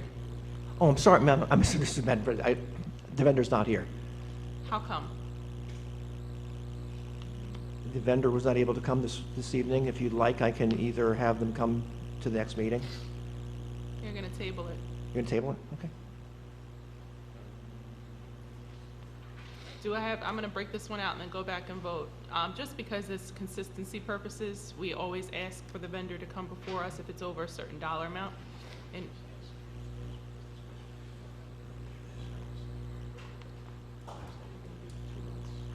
okay. Are the services absolutely critical, Mr. Abramowitz? To answer your, I would say yes, they are. Can you explain why? Because if something should break down and we need the materials for that particular thing and we don't have it on hand, we can't fix the machine that's broken or whatever it is. Okay. I really don't like that this vendor isn't here. Mr. McInerney? You know, the only other, this contract goes back to November 14th, so it's already a month behind schedule. Is the contract performing services then? No, it's a supply service, so we haven't ordered anything. You haven't ordered anything? No. It's, Mr. Polavecchio? Nothing additional to add. Freeholders? Freeholder Jones? So what are you going to do? You can pull it into the next meeting? Trying to decide. What I'm hearing is that this is critical, but what I'm also hearing is that it's also a month late. And then I'm also hearing that, you know, we didn't have to use the service to order supplies. But again, That's what correct. I'm hearing is that in the event of emergency, we may have to. that's correct, Madam However, President. what I'm hearing is that not a good reason for why somebody isn't here explaining to me the project when everyone else who receives a contract over the amount of $100,000 does.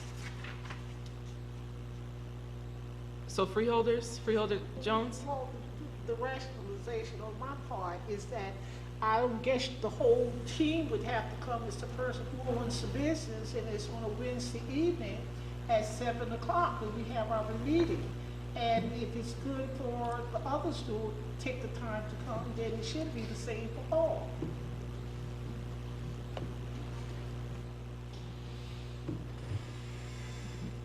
If you're not comfortable, Madam President, we're guests in your home. Let's table it.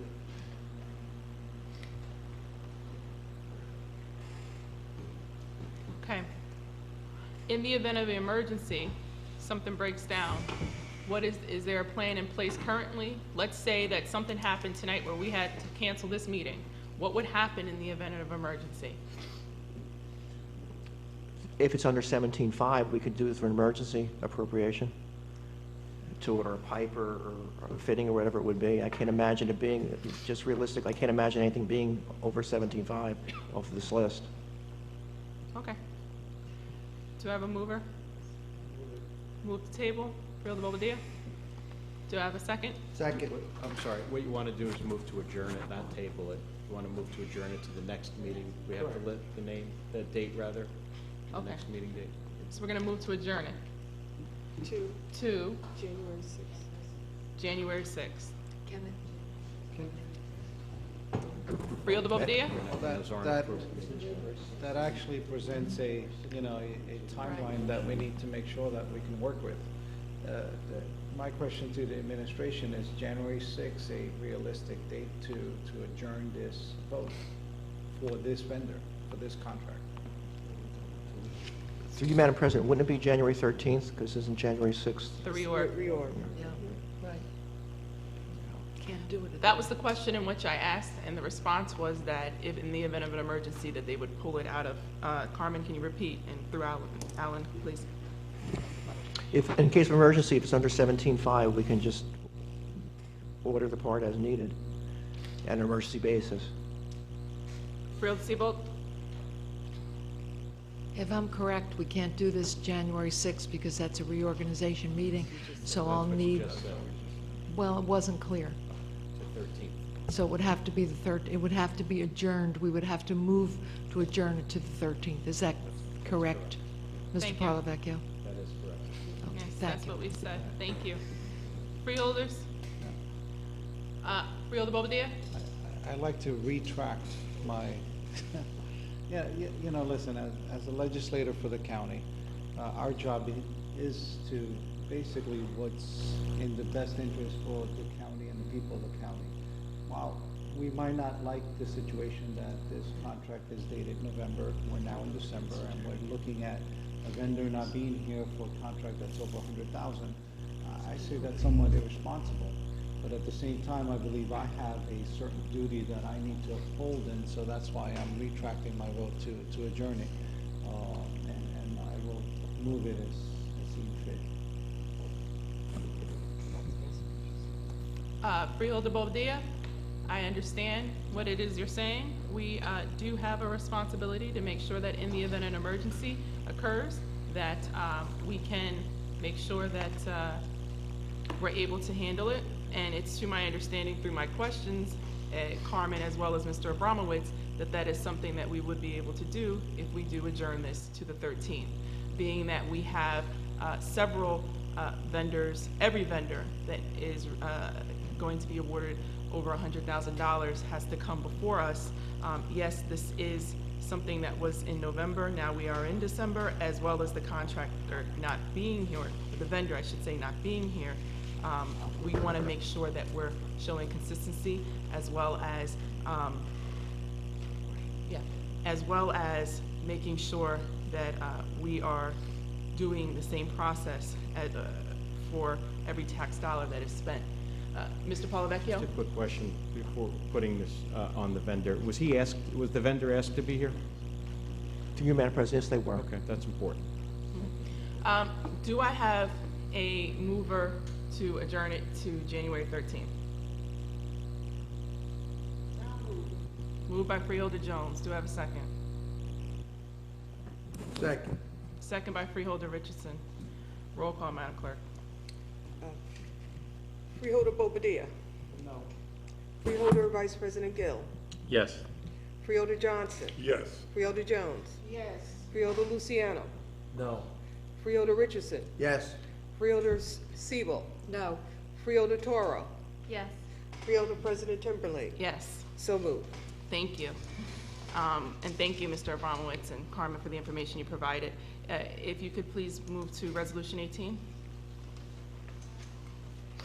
Resolution 18 is Department of Administration and Finance, Office of Purchasing, the approval of the omnibus resolution for the purchase of goods and services January 1st, 2016 through June 30, 2016, not to exceed $4,730,000. For the period of July through December of 2015, we requested $5,247,500. So the total request for 2015 was $11,252,000. We expended to date $8,717,000. The first half of 2016, we're requesting $4,730,000. This is for state contracts and co-ops. The reason we do an omnibus is with approximately 18,000 purchase orders processed per year by the Office of Purchasing, the number of requisitions would require further process that would increase by hundreds per month. This increase would entail the creation of new decision memorandums, post Board of Chosen Freeholder award follow-ups, and would add so many man-hours to the Office of Purchasing and Board of Freeholders, require additional staff. The omnibus allows us to go through the cooperative pricing agreements with New Jersey State Contracts, Morris County Cooperative Pricing, Middlesex Regional Services, Somerset County Pricing, and we feel that the omnibus enables us to do business in an expedient manner. So that's why we have the omnibus presented to you this evening. Thank you.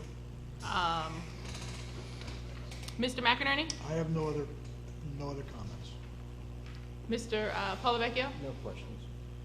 Freeholders? Questions or comments?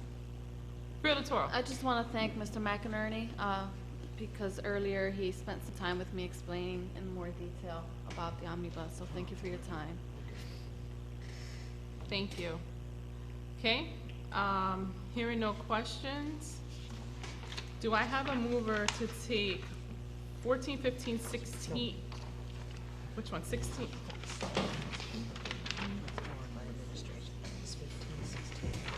15, 16, and 18. Do you have a mover? I'll move it. Moved by Freeholder Seabolt. I'll second. Second by Freeholder Johnson.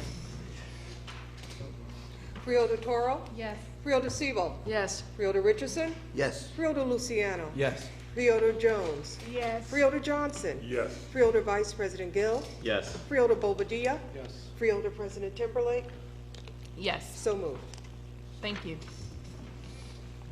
Please move to resolutions 19 and 20. Please read.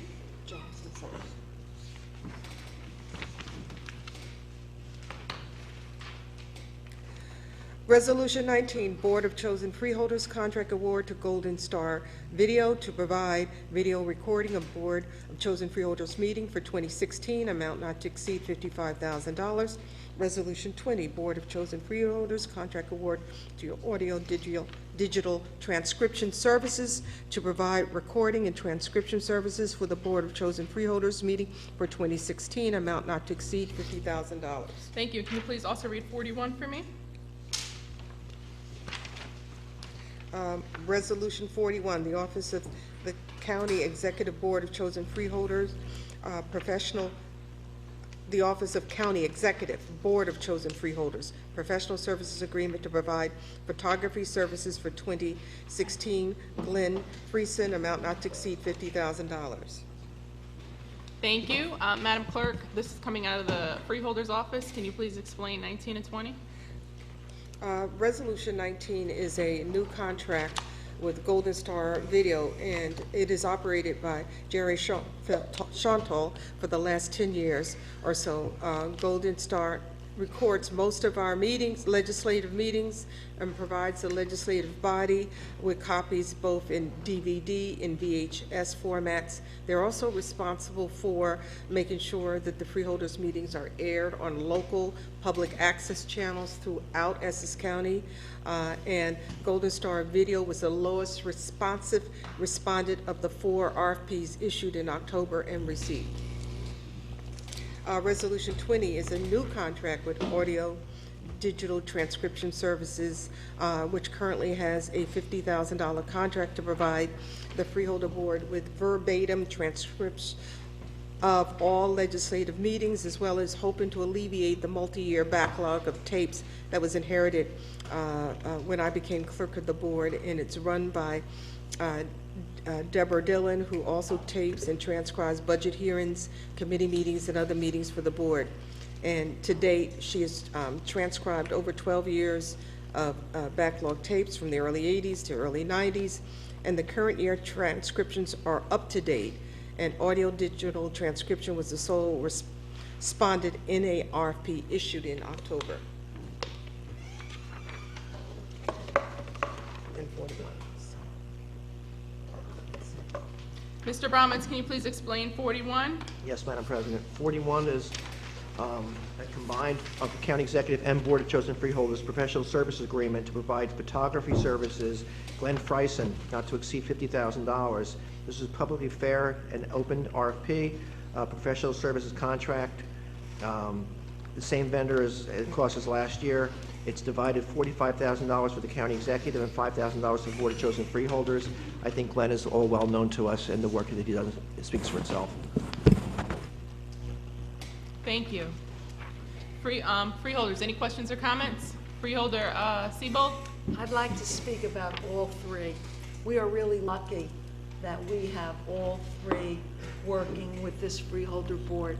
They all do such a wonderful job, and I'm glad we're going to continue and issue them contracts for next year.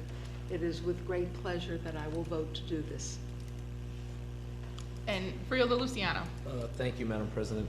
I just wanted to go on record, as I did last year. I think Mr. Friesen does an excellent job, and I said it last year, I'll say it again this year. I thought he deserved a raise. We still only pay him $5,000 from the freeholder portion of this contract. And, you know, every year cost of living and everything else goes up. And Mr. Friesen is always here on demand when we request him to be here, even on the 11th hour. Mr. McInerney? No questions. Mr. Palavecchio? No questions. Freeholders? Freeholder Gill? Thank you, Madam President. Freeholder Vice President Gill? Thank you, Madam President. I agree with both points, both by Freeholder Siebold and Freeholder Luciano. I just raised this question about the recording and posting of the freeholder meetings. What, if anything, can we do to start to move in the direction of having our freeholder meetings be aired live, like many municipalities are now doing, and I believe some other counties are now doing as well. Again, it doesn't have to be answered tonight, but I think it's something that clearly should be looked at as we look forward. I think I can think of at least 10 municipalities in Essex County which air their meetings live, and would definitely think in the issue of transparency that if we could get that done, would very much like to see it happen. Madam Clerk? Madam President, we were close to having it happen this year, and an RFP was put out and received for the equipment and the service to provide live streaming and tagging, so that any person can go stop at any time and go back and pick up, you know, from the resolution to where they want to in the meeting. The problem was the vendor who was selected would not comply to some of the one item that we needed to make this happen. So we had to start the process all over again. And we're pretty close to purchasing, reviewing whether we're going to do an RFP or a bid process right now. And our expectations are that hopefully by the end of first quarter, we may be in a position to do live streaming. Great. Freeholder Vice President? Thank you. That's fantastic. Just one follow-up question. There seems to be an incredible lag time too, though, right now between when these meetings are aired and when they actually happen. How does that process handled, and why does that happen? Madam Clerk? That process is handled through our vendor, and also through an agreement that we get with the cable companies. They give us a schedule that the meetings are aired. When the DVDs are completed by our vendor, then he takes them to the cable companies or whatever, and then they put them on, and we have no control over when they go, or even the time that they slot it. And live streaming would address a lot of that. We still continue that process, right. But you know, people can have immediate access through live streaming when it's being live streamed, and then once that is put in place, they'll be able to watch it through their computer or their laptop in real time. Just one follow-up. Thank you. Freeholder Vice President? Thank you. So just want to make sure I'm understanding. If we'll have, hopefully in quarter one, we'll have something in front of us as it pertains to live streaming. Will that then also, will that also be potentially aired on public access stations at the same time? Or are we just talking about live streaming via the internet? I want to look into that and get back to you. Okay. My understanding is that I know with some municipalities that happens, but I'm really not prepared to give you a definitive answer at this moment, but sure. I will get that answer to you. Thank you. Just thank you, Madam President. Just one final question. Yes. Okay. Absolutely. One of the things that also maybe we could do is the actual individual municipal. I think we distribute the DVDs to the cable providers that serve Essex County.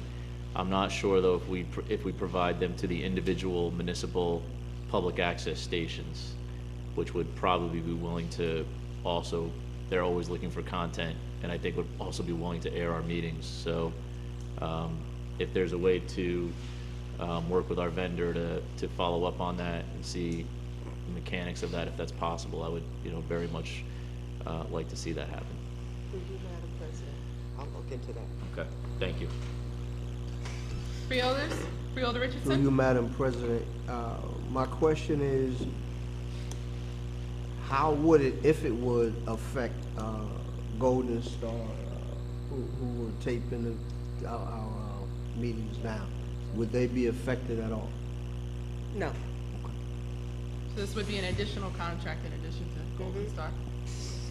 Thank you. Good question. Freeholders, any other questions or comments?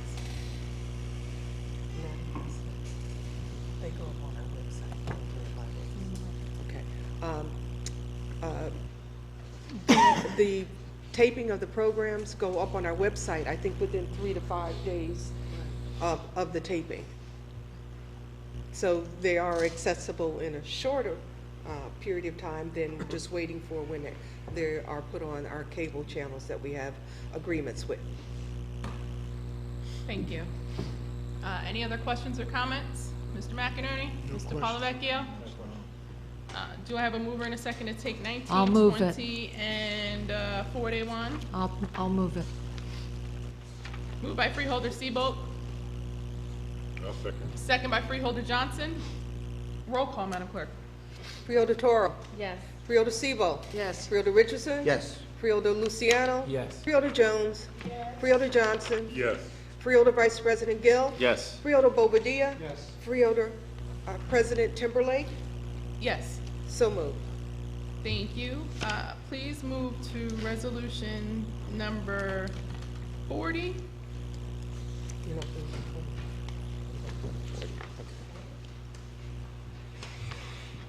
Okay. And just, you can do 40 just for now. Okay. Resolution 40, Office of the Prosecutor approval to submit application in the amount of $250,000 to the New Jersey Division of Criminal Justice Office of Insurance Fraud Prosecutor for the Essex County Prosecutor's Office, continued participation in the Insurance Fraud Reimbursement Program for 2016. Thank you. And if you could read 42 as well. 42, Office of the Sheriff Contract Award to IBIS Tech, the lowest responsible and bidder to furnish and deliver transparent ballistic protection barriers, 12-month contract not to exceed $51,500. Thank you. Mr. Abramowitz, can you please explain as well as why this is a added starter? Surely, Madam President. For number 40, an added start is because the state needs a resolution approving the application by the end of the year. It's an application in the amount of $250,000 in the Jersey Division of Criminal Justice Office of Insurance Fraud for the prosecutor, for the Essex County Prosecutor's Office continued participation in the Insurance Fraud Reimbursement Program. The funds are used to augment and enhance investigation and prosecution of persons committing insurance fraud, especially medical insurance fraud and structural fires. Thank you. Mr. McInerney? No questions. Mr. Polavecchio? Freeholders? Can you please explain 42? Yes, Madam And President. why is it an added starter as well? It's an added starter because the sheriff felt that the heightened security that's been occurring in the past few months, these barriers are needed sooner rather than later, so we'd like to get the barriers up as soon as possible. These are security barriers. They're plastic bulletproof barriers. They're going to place at various entrances in county facilities to protect not only the sheriff's officers that are working there, but also people working in the building and coming in and out of the building. It's an open-ended contract as needed. They're ordering 10 of them at this point at $2,750 each barrier. It's grant funded, and they assume that they're going to order 10 more before the end of next year. Thank you. Mr. McInerney? No questions. Mr. Polavecchio? I don't have no questions. Freeholders? Well, both resolutions, when it comes to the safety of our residents, I'm sure we're all very much so in support of providing the prosecutor as well as the sheriff with what it is that they need. Do I have a mover and a second to take 40 and 42? Move it. Okay. Who was that? That was Freeholder Bobadilla? That sounded like three people again to me. Richardson. Bobadilla and Richardson, Freeholder Bobadilla, second by Freeholder Richardson. Roll call, Madam Clerk. Freeholder Bobadilla. Yes. Freeholder Vice President Gill. Yes. Freeholder Johnson. Yes. Freeholder Jones. Yes. Freeholder Luciano. Yes. Freeholder Richardson. Yes. Freeholder Siebel. Yes. Freeholder Toro. Yes. Freeholder President Timberlake. Yes. So moved. Thank you. Now, if you can please read resolutions as commendations 21 through 39, and 43 and 44. Resolutions 21, commendation honoring Carmen Corona, recipient of the Giblin Association 2015 Community Service Award for Civics, sponsored by acclamation. Resolution 22, commendation honoring Sean D. Hunter, recipient of the Giblin Association 2015 Community Service Award for Business, sponsored by acclamation. Resolution 23, commendation honoring Chief John Tierney, recipient of the Giblin Association 2015 Community Service Award for Public Safety, sponsored by acclamation. Resolution 24, commendation honoring Maria Elena Foster, recipient of the Giblin Association 2015 Community Service Award for Labor, sponsored by acclamation. Resolution 25, honoring Sebian Lewis Webster, recipient of the Giblin Association Community Service Award for Education, sponsored by acclamation. Resolution 26, honoring Dyron Shaw, recipient of the Giblin Association 2015 Community Service Award for Media, sponsored by acclamation. Resolution 27, commendation honoring Deborah A. Boone, recipient of a Torchbearer for Education Award from the East Orange Education Foundation, sponsored by Freeholder Timberlake. Resolution 28, commendation honoring Dr. Howard Walker, recipient of a Torchbearer for Education Award from the East Orange Education Foundation, sponsored by Freeholder Timberlake.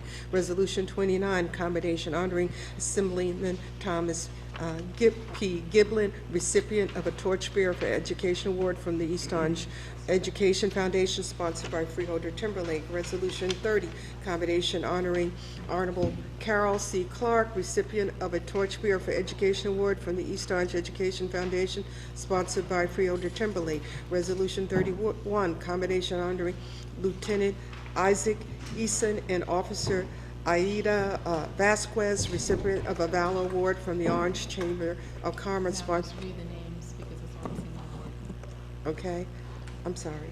You just read the names since it's all the same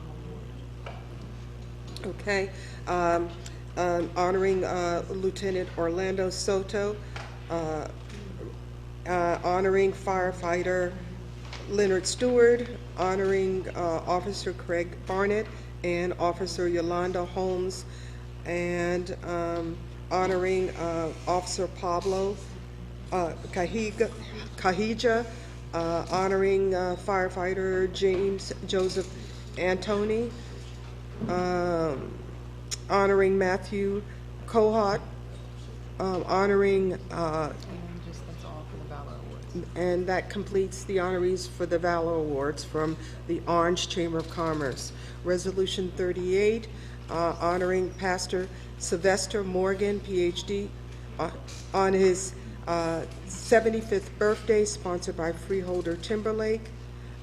Resolution 39, commendation honoring the Verona High School football team 2015 North Jersey Section 1 Group 1 state champions, sponsored by Freeholders Luciano, Siebel, and Gill.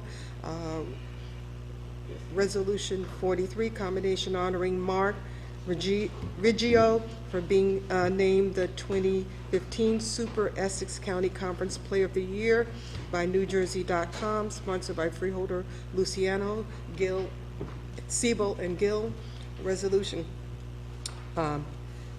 41 in memoriam for 44 in memoriam for Yogi Berra, sponsored by Freeholder, GILL. All right, Freeholder, GILL.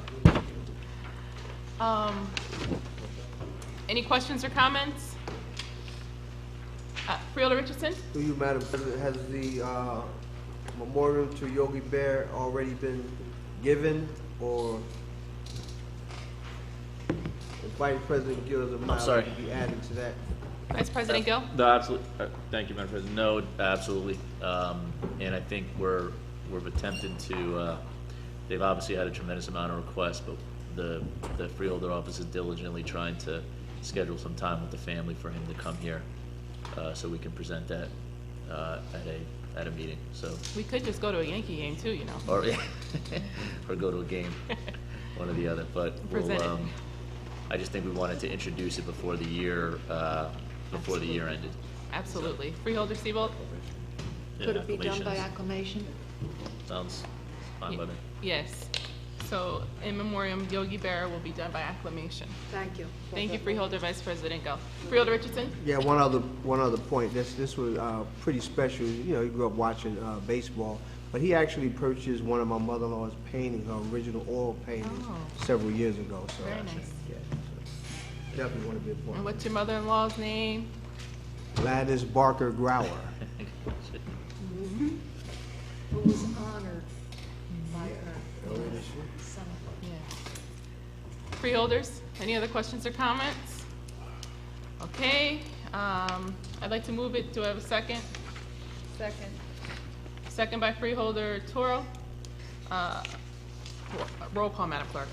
This is to take commendations 21 through 39, and then 43 and 44. Okay. Moved by you, Madam President. And second by Freeholder Toro. Freeholder Bobadilla. Yes. Freeholder Vice President Gill. Yes. Freeholder Johnson. Yes. Freeholder Jones. Yes. Freeholder Luciano. Yes. Freeholder Richardson. Yes. Freeholder Siebel. Yes. Freeholder Toro. Yes. Freeholder President Timberlake. Yes. So moved. Thank you. Are there any report of board committees? Is there any legislative reports? Written communication? Any unfinished business? Any new business to discuss? Now I'm opening up to public comment session again. If there are any members of the public wishing to speak at this time, please come forward, state your name and affiliation for the record, and you'll have 3 minutes to speak, monitored by the clock to my right. Good evening, Mr. Harris. Good evening to President Timberlake, Vice President Gill, and to the members of the Board of Freeholders. I'm here, live at 9 Pleasant Avenue, Montclair. State your name and affiliations. James Harris, and I am the Essex County Coordinator for the New Jersey Black Issues Convention. The New Jersey Black Issues Convention is an organization of 33 predominantly black organizations from throughout the state of New Jersey. And I want to thank you for your service and the dedication. I would ask that, I appreciate the fact that when the contracts are being given out, the questions have been, are there residents from Essex County who work for the companies? I would encourage you to go one step further and ask whether or not the companies that have the contracts abide by their affirmative action requirement. Because as you know, Essex County has some of the highest unemployment in the state. New Jersey has some of the highest unemployment in the country. So we want to make sure that when we give out the monies for contracts, that these folks who are getting the contracts actually hire some people or train some people who are county residents. Also, looking forward to the 4th quarterly report that Ms. Deborah Collins gives to the Freeholder Board. For, I guess, few of you, you are ending your first year of service on the Freeholder Board. And I would love to see whether or not there's been an improvement in the number of contract and vendors that have gone to women and minorities in the county. So I'm very much looking forward to that. The NAACP, as well as the New Jersey Black Issues, will continue to work with Ms. Deborah Collins to see if we can identify and encourage more African Americans, in particular, to qualify themselves so that they can, in fact, bid on the contracts that are given out. A lot of contracts given out tonight, and I guess it has something to do with the end of the year. But I really, really wonder how many of these folks are committed to diversifying their workforce. And finally, I want to say how pleased I am to see the improvement of transparency, having all of the contracts and all of the resolutions being explained to the public. That's extremely helpful. And finally, I just want to commend Ms. Deborah Davis Ford. She is one of the most cooperative persons I've ever seen in public service, and she's very responsive to all kinds of requests that are made to her, and I really appreciate that from the public standpoint. And of course, we're very pleased and proud of the leadership that's been provided by President Timberlake. There is a major difference, and we appreciate it, and we look forward to working with the Freeholder Board to move these issues forward. And have a wonderful and happy holiday. Thank you, Mr. Harris. Are there any other members of the public wishing to speak at this time? Take your time, Mr. Gaudio. Give me a minute.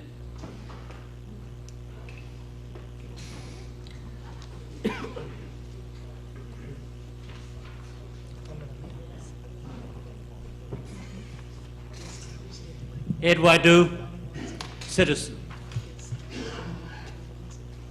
About a week or so ago, with the county exec's appointment of his chief of staff, we decided to come on the 350th anniversary of Newark with a youth tournament named after John Shipping. For those who don't know, John Shipping was the first American to play in the U.S. Open. He was there for about 4 or 5 years. He died in Newark in 1968. In 1995, the PGA of America honored him with a pro card to make him a professional. He was a professional and a teacher at Shady Rest for 30 years. We are honoring John Shipping with a youth tournament in July of 2016. Those who don't know John Shipping as a golfer, he was also an Afro-American. The United States PGA finally acknowledged him. And if you go down to the golf house in Far Hills, New Jersey, there's an exhibition with his picture, putter, and memorabilia of what John Shipping did. He taught golf at Shinnecock, New York. His father was a minister at the Indian Reservation. That's where he learned how to play golf. His family left, went back to Washington where he was born. John stayed. He taught some of the greatest men of America in golf in 1896. The DuPonts, the Vanderbilts, those are some of the people that he taught. And now, after maybe 100 years, they're deciding to honor him. He played in the U.S. Open for 4 or 5 years. He finished first. He was leading, wind up 4th, 5th, in those things. And one of the ironical things about it, the man who promoted the tournament, the men from Europe refused to play. The director of the tournament said, well, tea time is 8 o'clock in the morning. I guess he'll win it. Thank you. Thank you, Mr. Wadu. I appreciate learning that history. Are there any other members of the public wishing to speak at this time? Please come forward, state your name and affiliation for the record. You'll have 3 minutes to speak, monitored by the clock to my right. Good evening again. I'm R.A. Cowboy, president of Cowboy Ranch House. And I wanted to say I live at 66 Dayton Street, Newark. And I wanted to speak on a few things that I was waiting for the answers for about the trees that were being cut down around Newark. I see that they had, I haven't seen them around there, where there's a lot more work that has to be done. And I believe that I would like to hear from some experienced person on those trees, because I believe that a lot of the trees have to come down because the limbs are being affected by some kind of disease, and they're breaking off at the tree, and it's also the chemicals tearing up the outside of the tree. It takes a long time for a tree to be destroyed because of the size of it. And I know that there are things that can be done in trimming the trees that would save a lot of the trees from falling. And I believe that a lot of the fences being tore down behind the limbs that's falling off. Now there's a lot of dead trees right across the street from my house that had fell, the limbs that fell on the cars, and I've seen that the tree bark and everything's falling off the trees, and it's right across the street where they had started trimming some of the trees around there, and they seemed that in a week's time they went through that park very fast, cutting down trees and looking at the trunks of those trees. That reason why they cut down, because a lot of the limbs were destroyed. But I see that there's a lot of things that have to be trimmed around those trees, especially over there where the new playground is, where the children is playing, and the way they put the chemical foundation that I know is going to choke them trees out just like the others. But it has to be trimmed on those trees have to be trimmed in those playgrounds before those dead limbs that I see still up there that's going to fall on some of those kids there. And I'm trying to prevent things from happening before it happens. And I would like for somebody to give me some explanation on those trees, on why they're not being taken care of around that park and trimmed up. They say trimming is a big part of taking care of those trees. And I haven't seen any of that. And I would like to have some answers on that. Thank you. Thank you. Are there any other members of the public wishing to speak at this time? Okay, Madam Clerk, let the record reflect no one else is wishing to speak at this time. Now move into freeholder comment session. Freeholders, do you have any comments? Freeholder Luciano?